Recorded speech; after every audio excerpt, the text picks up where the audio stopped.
You're wearing black pants, so if you pee yourself, you're fine. But it's great. It's great. You're gonna be great. You're gonna be great. I love you. I love you, Dank. I love you. Well, if he tries to attack me, you got my back, right? Yeah. Yeah, of course. I'm not too convinced with that. Yeah, you're giving me. No. Yeah. You know, right, Marlon? right. Right, exactly. Yeah, we were talking about that. Exactly. He looks great. Yeah. Good to great. I have a bad feeling you don't have my back. I have your back. I thought we were the all-in-ones. We are the only ones. You're all-in-one Dank. I'm all-in-one Michael Fane. We're the all-in-ones. Of course I got your back. Not if Gangone messes me up. I mean, I just have to stretch first. Obviously, gotta lace up my boots and everything. Okay. I'll be there in no time, of course. Right. Hopefully. Okay. Now you made me feel better. Exactly. I got your back. All right. All-in-one Michael Fane, everybody. Make sure you follow Michael Fane. Thank you. I'm hanging out with Baba Thunder. What a great match you had with PJ Savage. I mean, you handled him like he was a little kid.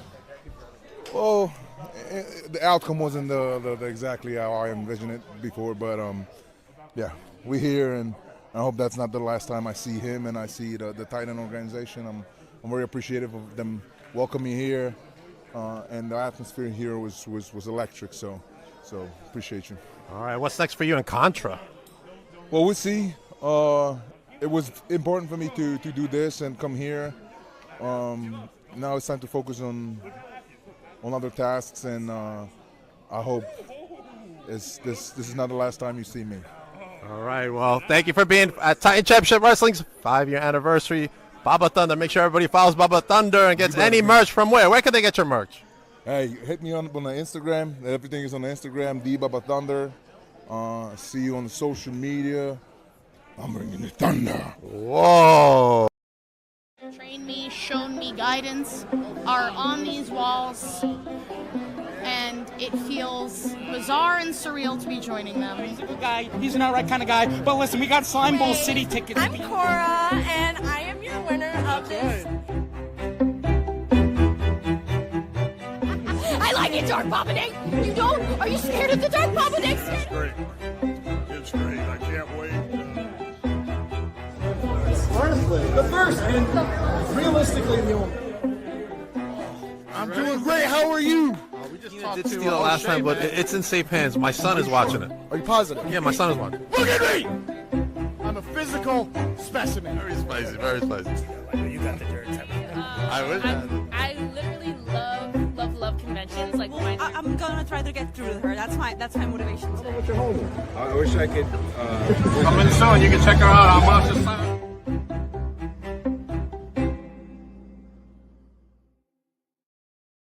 Welcome to an all-new Beyond the Barricade. I am your host, Papa Dank, and today I have a very special guest, all the way from down south, the one, the only, K-Toomer. Hey, what's happening, man? What's going on? How are you? Man, I'm good, man. Another day in paradise, man. All right, we got some people watch us now. Section 4 Wrestling, all the way out from England, joining us tonight. All right, K-Toomer, let's start off with some stuff you got going on. What's up? What you want to know? We'll bring those flyers up right now.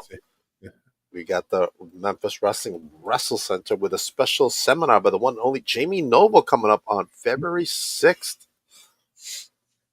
Got that going on. And then we have, of course, a fundraiser coming up as well. Oh, the Twins of Salem are over there. Yikes. Get those guys away from me. Oh, man. Oh, man. Man, I don't see too many people they hold the crowd in the palm of their hand like the Twins of Salem. Yeah, man. Those guys are scary, man. How do you deal with those guys? Man, you stay away from them. I had to fight them before, man, but I just kind of stay away from them, let them do their thing, and then we have to cross paths. I got to handle business. 100%. All right, let's start off with, how did you fall in love with professional wrestling? Man, so I kind of got like a weird story, man. How I got into wrestling. So my grandpa, basically, as a kid, I was adopted. And the people who were supposed to adopt me, they didn't want me, so they kind of passed me on to my grandparents. And my grandpa, he was like old, bitter. He was just tired. He was done with anything dealing with life. So he was like an old He was just old and mean for no reason, man. But he was a war veteran, and he had a pen pal that still lived over in Japan. So he was seeing packages, and he was seeing trunks, like literal trunks of like magazines, VHS tapes and things like that. And in those VHS tapes was things like the guy Godzilla joints, Ultraman, Mega Man, not Mega Man, Ultraman, Super Samurai, Super Sentai, Kamen Rider, stuff like that. The original Japanese stuff that we know today is Power Rangers, pretty much. Right. So as a kid, I'm like 4, maybe 5, watching this stuff with him. That was the only time that he would like say, "Hey, come in the room and watch this with us," type deal. So then when we get to the wrestling tapes, and I would see guys like Juice and Thunder Liger. Now, me not being able to see the difference between the two programs, I used to think that Juice and Thunder Liger was like a character from Ultraman or something like that. Oh, really? We just used to watch it. But then later on in life, when I get to a point where I can really understand everything, it was just something about, I hated soap operas. Like I said, I was pretty much brought up by my grandfolks. So they used to sit up and watch like Matlock all the time, In the Heat of the Night. All right. But when it came down to wrestling, I looked at wrestling as the same form of storytelling, a continuous tale that's being told episodically, week by week. Right. But they're fighting. And that's how it kind of took with me. Now, getting into wrestling, though, I know a lot of people say, "Oh man, we have these dreams and everything." And don't get me wrong, I always wanted to do wrestling. I just never knew where to go. But I hit a point in life to where I like literally hit a wall, and I was like, "I'm bored with life. I'm not doing anything." And was on Facebook one day talking about some music stuff, and me and this guy was arguing back and forth. And I was like, "Man, who the hell is this guy?" And I clicked on his page, and he was standing in the ring holding the title belt. And I was like, "Hey man, you wrestle? It looked like you from the same area I live. What's up?" And he was like, "Man, I can't train you, but I can introduce you to some people." And the rest has been history. All right. So let's talk about that history then. Let's talk about where did you go train, and who were your trainers during that initial training? Man, so it's a spot here in Arkansas called ASWF, All Star Wrestling Federation. It was ran by Ricky Rowland. God rest his soul. He passed the night before Thanksgiving last year. And recently. But he created a platform that was all inclusive. There was don't get me wrong, they were hard on you, which they were supposed to be as coaches and trainers and everything like that. But Right. It was all open arms, man. It was pretty much a community to where they said, "Hey, we don't want things to be for the next generation like it was for us." A lot of people don't like me saying this, but I'm gonna be honest with you. In the Mid-South area, it was only a few names that held on to their positions for so long, and they never created a space or an opportunity for new talent to come up and really own their craft and be put in a position with to be put in a position for them to grow and elevate. Did you train with? Yes, I did train with them, but I'm gonna be honest with you. Backstage politics and stuff, I've lost a lot of respect for them, but that's not what this interview is about. But just being honest with you, man, they created and cultivated a space that was all inclusive for everybody to come in, no matter race, creed, color, sexual orientation, religious belief.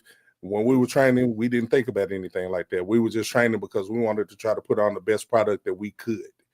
And started there. That's where I cut my teeth. That's where I got my beatings, and that's where I started learning how to structure matches and learning what I needed to do, not only for the style that I wanted to work, but for my size as well. But yeah, I mean, it was a great time though, man. We did a lot of great things.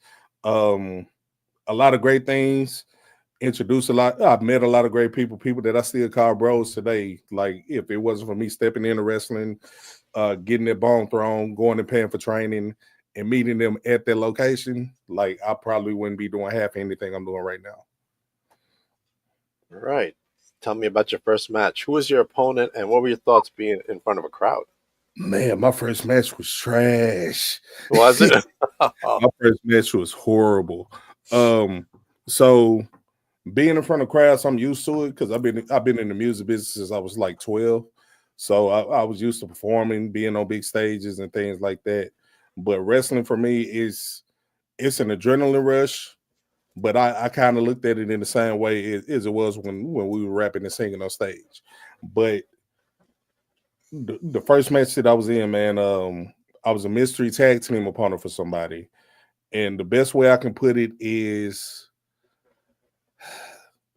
somebody who was on the opposing team wasn't too happy about it. That's the best way I can put it. But everything got smoothed over. We went out there and worked the match. But the problem is my issue with that match is you had, I call it the blind leading the blind. You had a bunch of people in the ring where there wasn't that ring veteran or that one person who was like, who could say, hey, we're messing up, slow this thing down. It wasn't any of that. It was like, hey, I want to do this and I want to do this. Well, I want to do this. Well, I want to do this. So don't get me wrong, it was a learning experience for sure. Right. It put it into perspective for me for what needed to happen. But it's one of those situations where I feel like everybody needs to go through. Like everybody needs to go through and have a trash match, and everybody needs to be real with themselves and watch that match back so that they can see their participating role in why that match was bad, opposed to just blaming somebody else. But it was a learning experience. We all grew from it. The funny thing about it, one of the person who had the issue with the match structure is one of my best bros to this day. Okay. So it's a double-edged sword, man. Like, yeah, it was those arguments and those misunderstandings, but then everything ended up getting worked over, and everybody kind of grew a mutual respect for each other out of it. Okay, that's good stuff. Mm-hmm. Now tell me how you became the master of fat jitsu. Where did that come from?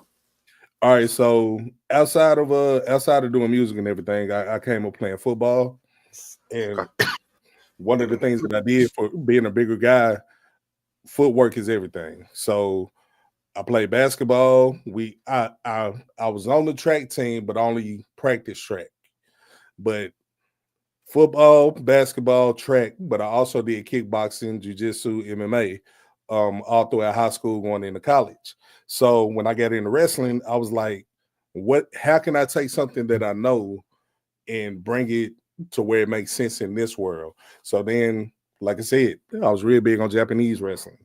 Jushin Liger, the Great Muta, guys like them, Man Bigelow, who else? Kobashi. I was real Antonio Inoki. I was real big on guys like that. I was real big on guys like that because they had that physical style, but it was a physical style that showed technique opposed to just hitting somebody. And it was just something about that. But it also goes back to the art of or the flashiness of martial arts. Because like I said, I was a Power Ranger fan.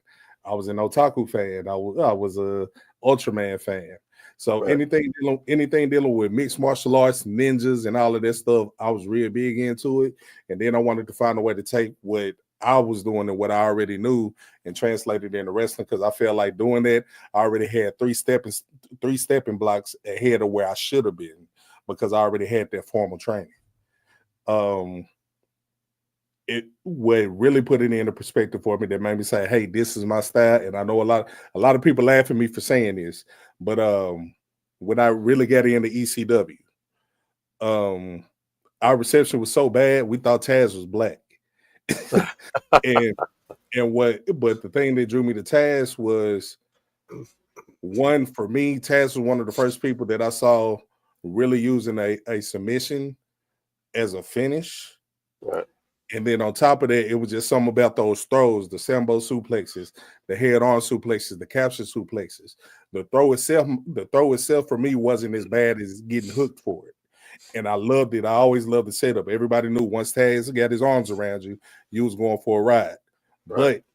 But it also translated with people like Kurt Angle too. I love the way Kurt Angle used to snap people with suplexes. One of my favorite wrestlers who I feel is severely underrated is Yoshihiro Tajiri. If you go back and watch what that man could really do, not just his WWE run, but I'm talking about what he was really doing. I feel him and Mikey Whipwreck or one of the most slept on tag teams in history. But if you Right. really go back and watch him, it's a match that's floating around the web now of him and Rob Van Dam, where they really got to shine against each other because they complemented each other's style. Like it was that style of, yes, I can kick your head off, but let's put on a show and let's put on a flash of substance for the crowd too. Right. But on the reverse end, you got to bring in the character of it. And that's why I took the guys like, of course, everybody says like the Rocks, the Austins, the Undertakers, and everything like that. But the personality of it for me was like, how can I find a way to convey what I'm doing in the ring, still be perceived as dangerous, but use my real personality, but convey it in a way to where at the drop of a dime, I can either do some comedy stuff or be taken super serious. And that's what I loved about the Stone Cold Steve Austin, The Rock, Mick Foley, Terry Funk. That's what I loved about people like those who we look at them as those great talkers, but I look at them as those great entertainers because they were able to connect to the crowd in a way that was different than everybody else saying, "Oh, I'm gonna be the best wrestler." Because sometimes, man, sometimes in some atmospheres or some crowds, it's not about what you can do in the ring. It's how you connect with the crowd. It's how you can talk with people. It's how people can relate to you. And just walking around saying, "Oh, I'm the best" or whatever, that's not going to cut into some atmosphere. That is true, 100%. All right, let's talk about some guys you want to get in the ring with that you haven't had a chance to wrestle. Who are some of these guys on that list? Man, I got a lot. That's okay. I have been fortunate enough to be in the ring with some people, man. My first big name. Well, I don't want to say it was my first big name because before that, I did step in the ring with Shark Boy from TNA. He's another one who I feel is severely underrated in regards to being entertaining. But I had the honor of being able to step in the ring with Rhino, and that match taught me a lot. Wow. Not just the match, but how that whole day and that whole situation went. A bunch of behind the scenes stuff that I probably shouldn't put out there, but it was the way the conversations was had throughout the day, the planning was set up, and what he did for me in that match. That really taught me a lot.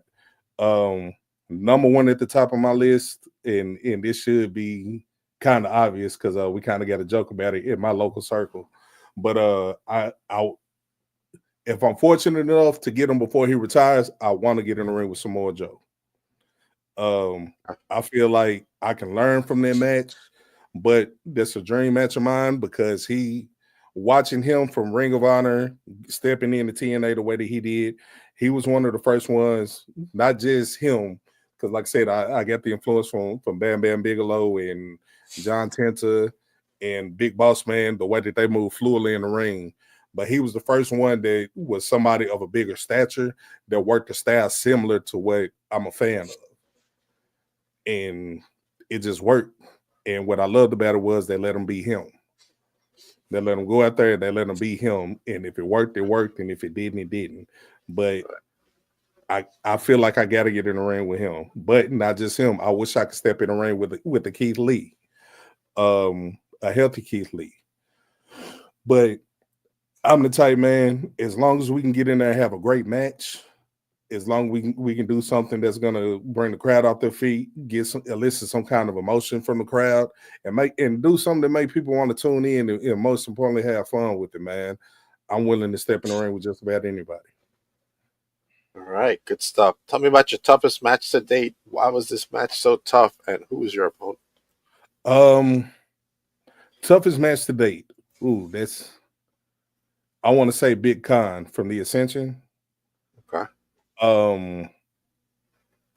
That was one of the first matches to where, don't get me wrong, I've been in some brawls, but that was one where I left like I was fighting in the club. Like, oh really? Like if you go back and watch that match, no punches were pulled, no kicks were pulled. Everything was it was a shoot. It was legit. Like he slapped me, I slapped him back. He punched me in the eye, I punched him in the nose. He tried tried to kick my teeth out. I tried to take my knee and drive it through his face. Like, that was a legit fight. And he loved it just as much as I loved it. Wow. But it's rare to have those types of matches with people. It's Right. super rare. It's like some people, I hate to say it, some people don't like to get touched. Yeah. Me, I'm gonna touch them, and I'll apologize for it in the back. But but some people don't like to get hit, man. But he was Wow. one of the ones that was like, hey, him and Kruger, Mads Kruger. Uh-huh. I put them together. Like and don't get me wrong, for the position that I was put in the situation when I had a match against Zilla Fatu, that was a big one too. Because that was one where I don't care what nobody says or how they look at him right now. Zilla Fatu is a big name on the independent scene right now. The Right. Fatu name in general is a big It's a thing. big name. Yeah. And to be able to step in the position to where they're like, hey, this is what's going on. This is what everybody else is doing with them. We need you to size them up. To be told that, and to be told, and for the person who told me that, for that directive to come from a certain somebody, like that mean the world for me to be trusted to be put in that position. Okay. We got a question from Robert over here. How about Marco Harris? Would you like to wrestle him? Oh yeah, I'm a fan of Marco Harris. I would love to work Marco Harris. Marco is great. He should be on any and everybody's radar.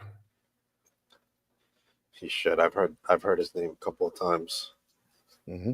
during these course of these interviews. All right, let's go into some hobbies. What hobbies do you have? Do you have any favorite hobbies? Man, just working, man. I have a production company. I have a clothing line. Man, I act. I do voiceover work. I still do music. A lot of the theme songs for Memphis Wrestling was done right here in my studio. I just kind of dip and dab and do a little bit of everything, man. I'm one of those. I'm a jack of all trades that actually has mastered a lot of the trades that I was interested in. Okay. And but pretty much anything just to keep my mind going, man. Because like I said, I got this analogy, man. We all have different backstories growing up, and everybody's been through different trials, tribulations, and all of that stuff. But sometimes I kind of regress back into past thoughts and anything to keep my mind focused on moving forward, or anything to keep my mind focused on something positive.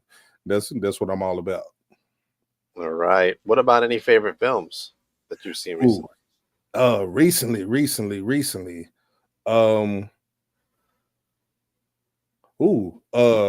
last voyage of the Demeter. I still got to finish. Was that good? Yes, I love that movie, man. That movie is great. I have to watch that. Man, what I loved about it, because it's based off of, everybody knows the story of Dracula and all of that stuff. But it's based off of the book that they found from the captain of the ship when they realized that the ship had crashed. So it's based off the story of the voyage of him going from wherever he was at to try to get over to England. And what I love about it is they show he's not a monster. They show how calculating he is. Oh, all right. I gotta watch that. Like that movie is very cerebral. What's another? I'll watch that tonight, actually. As kiddie as this is, man. I popped the edible and I went to watch Sonic the Hedgehog 3. Hey, and my man Jim Carrey killed it, man. But he did. That was a great film. I watched it with my kids. Now there is another movie, Nosferatu. I want to watch. Yes. I want to watch it. I might sit down and watch it if my website got a good version of it. But pretty much any kind of movie, man. Any movie with a great backstory, and any movie that didn't give itself away in the trailers. Like the trailers spoil every movie for me, man, and I hate it. But it's part of me having an eye for certain things because, like I said, I act, I film stuff, I direct stuff all the time. We was on season 3 of The Rock's TV show, Young Rock, and that taught a lot of stuff. So seeing stuff and then going back and seeing trailers, and the trailers give the whole movie. Like, man, why'd y'all do that? But pretty much a good comedy movie for me, man. A good horror movie, something with the dope storyline. It's one movie called Rebel Ridge that came out on Netflix. It's a slow burn, but it's a great movie. Okay.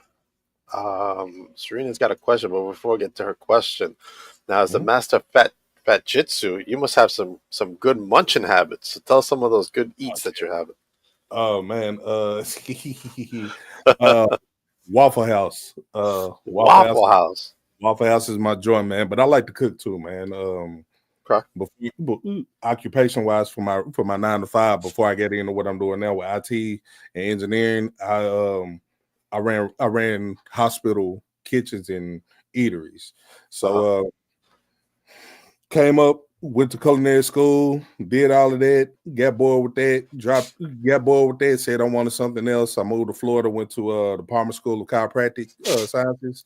Some things happened family-wise. I ended up having to move back to Arkansas, and then I got into working in call centers, doing B2B sales. But then doing that, I ended up transitioning over into doing IT and technical work for internet companies. So when you call, if your internet goes crazy, when you call in and say, "Hey, my internet's not working," blah blah blah, I'm the real person fixing everything behind the scenes, but I'm just not the person you're on the phone with. But gotcha. But eating wise, man, anything, bro. It'll be days where I'm like, "Hey, I just want a good burger," or it might be days where I'm like, "Hey, I want some tacos," or I want some nachos, or "Hey, let me make some Jello and put some fruit in it."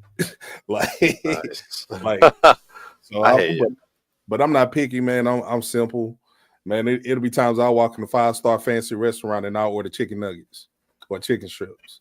Okay. Now, Waffle House is on my list. There's none in New York, so yeah. I have to hit a Waffle House whenever I get out of state again. Man, you got to, man. We have a joke, man. I actually sell a T-shirt that says the Waffle House Fight Starter. If you hop on YouTube, type in Waffle House Fights, you will understand why. But really, but Waffle House, man, we got to go and joke, man, to where Waffle House is like the ghetto of the food industry. If you pull up to the Waffle House and the cook is not outside smoking a cigarette, that is not a good place to eat. Gotcha. All right, let's go to Serena's question. If you had to pick one person to form a tag team with, who would you pick? Ooh, that's a good one. My guy Drayshawn Prince. He's another guy who works. He's another guy who works out here in the Arkansas area, but he hasn't. I don't want to say he hasn't gotten out there, because he does put himself out there, but he hasn't gotten the opportunity of being looked at on a bigger scale just yet. And it's gonna come. It's gonna come, because his talent is undeniable. But literally, anytime me and him face off against each other, it's like magic. Right. Like, say we show up at a random show and they're like, "Hey, Toomer, you working Drayshawn Prince?" Okay, we literally look at each other and say, "Hey, AJ Styles, Samoa Joe 2005," and we will go out there and work a match similar to that off the bat. Won't have to talk about anything. Really? That's how good he is. So if I would form a tag team with somebody, it would be him. There's also another guy that doesn't get the credit that he deserves. My guy Curtis Dunn. He's another guy. I don't want to say lesser known as if we're in different ranges or anything like that, but he's another one who's been grinding. But it's one of those situations with him to where I feel a lot of people judge him based off of his appearance, just like they did me. And I think a lot of people don't. A lot of promoters may not have given him the. A lot of people may not have given him the opportunity based off of his appearance, but he can go out there, man, and he can outwork pretty much anybody. Like, seriously, even on the bigger national scale. Yeah. All right, we got another question from you. This one's from Robert. What manager would you like to manage you? Anybody who understands that it's not just about them. I've had managers that for whatever reason they thought the pairing of me and them was all about them, to the point to where it took away from the matches. So how can I put it? A lot of people may not remember this, but a lot of people may know who I'm referencing. So it was a difference between Paul Heyman being Brock Lesnar's manager opposed to Paul Heyman being Curtis Axel's manager. Okay. When Paul was Brock's manager, Paul played his role. He spoke when he needed to speak, but when the bell rung, it was all about Brock. Right. But Paul, this is where I feel Paul is like the greatest manager ever, though. Every time Brock would hit something big, even with Roman, if you go back and watch the stuff with Roman, watch Paul on the outside. Roman would hit something great. Paul would do something simple to peeve the crowd out by simply doing this. Mm-hmm. But then when Roman gets in trouble, when Roman misses something, Roman is about to get pinned.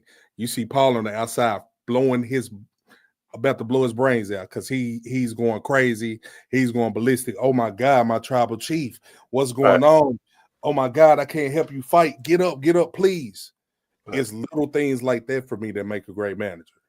Where you have some people that they want to go out there and don't get me wrong, it's part of the game. It's part of the role, but they pull the heat from the crowd and then they make it all about them to where they don't know when to shut up. It's okay to go out there and if you're a heel manager, it's okay to go out there and jump in the crowd's face and say, hey, blah, blah, blah, shut up. My guy's the greatest, and then walk off. And then I hear the big move. You turn around and pinpoint that same person you were just talking to. See, I told you. Now what you going to do about it? Then go back. Where you have some people in the middle of the match that's going on, they're out there just arguing with any and everybody throughout the whole match to where people are no longer watching the match. They're no longer watching me as the monster. They're no longer watching my opponent as the babyface that's trying to take me down. They're watching the manager on the outside. But I got a weird way of looking. I got a weird way of looking at stuff, though. I mean, different managerial roles are different.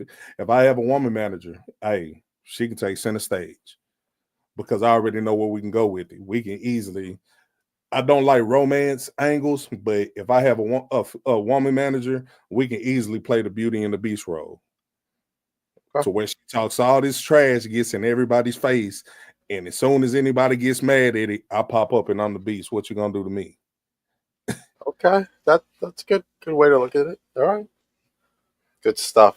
All right, let's go into companies you want to work for that you haven't worked for yet in the independent scene. Why do you want to work at these companies? Pretty much anywhere, man. Where I'm at now. All right, so how can I explain this? Because I don't want anybody to take what I'm saying the wrong way.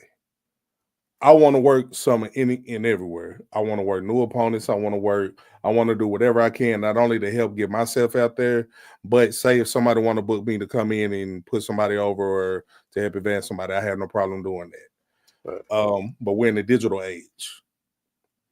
If we can film everything, that's 10 times better for me.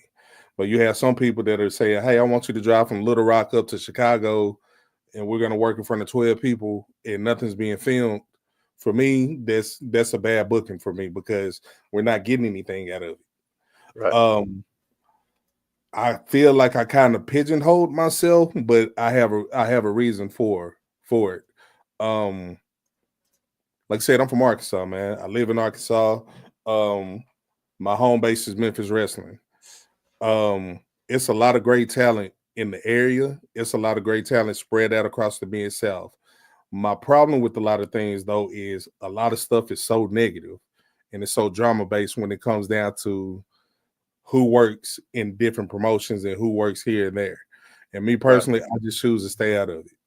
Because one thing I was taught was it could be two people arguing, but no matter who's right or wrong, the people that's sitting back and spectating look at both of those who are arguing as fools. And that's how I look at a lot of things, man. It's one promoter is talking about this promoter, and this promoter has an issue with this guy. And if you work here, you can't work over here. And me personally, I just choose to stay out of all of that. So although it's like that up here too.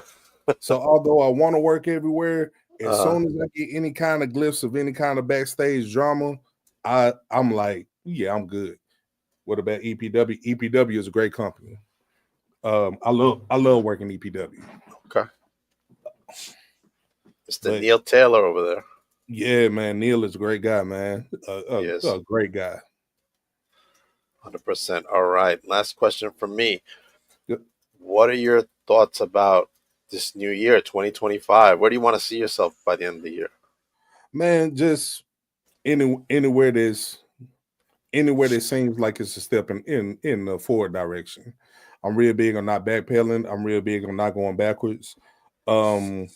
Even with some of these wrestling companies, I'm real big on not letting somebody tell me they don't want me around twice. But as long as I'm doing something that's a step in the right direction, I'm good with it. I've already done, to be honest with you, man, I never had a set goal or a set destination when it came to wrestling. Like, don't get me wrong, I would love to make it to WWE. I would love to make it to TNA, or I've been to AEW a couple of times, but I would love to get a contracted situation. I would love that. But that's never been my goal, because with this wrestling thing, with this wrestling thing, you can control what you can control. And in a lot of situations, if you don't have somebody behind the scenes that are part of those conversations, that are like, hey, who are the guys to look for in this area? If my name isn't brought up by one of those people, or one of those people don't like me, they're not going to vouch for me. So I look at it like this. I post my videos, I post my clips, I shoot my shot, I handle my own business. When I go and work, even at the places where I consider home bases, when I go and work those, I show up, I do what I need to do, and I leave, and I don't get involved with the backstage stuff. Right.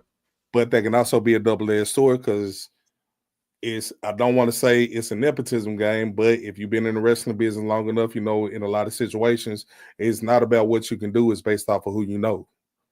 And sometimes somebody can say, hey, I'm going to throw a lob up. But I also feel like this. I have a relationship with the Tommy Dreamer. You do great on my. Hey, thank you, man. I appreciate that. Thank you, Robert. I have a relationship with the Tommy Dreamer. I have Booker T's number in my phone. Oh, wow. I have Chavo Guerrero's number in my phone. I have Marty Elias' number in my phone. I have guys like that I can reach out to and say, hey, man, what advice could you give to me for this, that, and the third? And they'll give me that advice. It's up to me to go out and apply that advice. Right. And if I don't, I'll fall. But if I do, if I go out there and I do what the greats and people who have been on that scale tell me to do, and if it works, it works. If it doesn't, it doesn't. But I think what works for me is the fact that I don't have a set destination of saying, this is my one track of what I got to make it to. Because if I fail, I still got everything else that I can fall back on. And then on top of that, I'm real big on passing down my experiences from my failure to people who can come up and possibly surpass me and go on to the next level in their own right. Good stuff from Mr. K-Toomer, as Matthew Wade says. Big man K-Toomer. That's big bro right there. That's the homie, man. That's another dope talent for you too, man. He is, man. Thank you for the video you made for me, Matt. Appreciate that, bro. All right, K-Toomer, thank you for joining us the podcast tonight. Let everybody know where they can follow you, and hopefully you'll come back another time. Hey, anytime, man. Just hit me up. You can follow me on pretty much everywhere. Literally, I have a weird way of branding that some people are just not catching on to. But if you type in my name, K-Toomer, anywhere online, it's gonna pull me up. Instagram, Twitter, or X, K-Toomer70. I'm on TikTok, K-Toomer.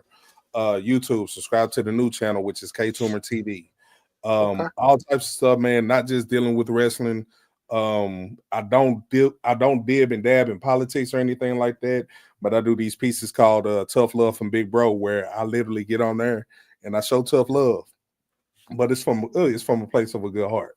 But yeah, you can find me pretty much anywhere. You can type my name up, man. K-Toomer TV right there, bud. Yep. Also, Memphis Wrestling, man. Tune in, check us out, get in on what we're doing, man, because we're doing a lot of great stuff. We got a lot of good stuff coming up too. Good stuff. K-Toomer, make sure you go to K-Toomer TV. Subscribe right now. Good stuff. Oh, there's Matt Wade. Thanks, bro. All right. As for me, coming up next, I have the Inner City King, Jorge Santi, coming up 8 o'clock. He's never been on the stream, but I've known him for like a long time, like 10 years before I was just a fan. So I'm excited for that. And then tomorrow, K-Swiss will be joining me. K-Swiss next week. Johnny Dodson, the owner of Bluff City Wrestling. I heard this is going to be an interesting one, K-Toomer. Hey, I have no words. No comment. All right. Oh, God. K-Swiss is a great guy, man. K-Swiss is a great guy. And when it comes down to anybody else, I can't speak on anybody I don't personally know. Gotcha. All right. Also coming up in February is Psycho Circus from NYWC. Get your tickets now. NYWCProWrestling.com. As a result of Psycho Circus, I'm going to once again bring back Psycho Month, where I'm going to have many talent from NYWC come on, and a very special guest also coming on that month. We got the big event coming up in March, and my friends at Salvatore Wrestling Promotions are having Laszlo Rowe there at their table, Claudio Castagnoli, the former Tegan Knox, Nixon Newell, and the Outrunners all at that table. And my friend at DNS Wrestling Collectibles, Coach David, will have Janai Kai from MLW at his table. Make sure you get your tickets for a big event right here in Brentwood, New York. Also out now on my YouTube channel, K-Toomer, is my latest vlog right there. Denk Soon 2s. I'm talking to the CEO of Titan Championship Wrestling, and the one and only all-in-one Michael Fain. I thought we were pals, but he didn't have my back. Man, this the business for you, man. You That's right. it be the ones you think you don't got to look out for, man, that cut you the hardest. I know. He even called me all-in-one Denk, like all-in-one Fain, man. and he didn't have my back, and I'm very upset. But that's a story for another day. K-Toomer, hold on for a second. Everybody else, I'll be back at 8 o'clock with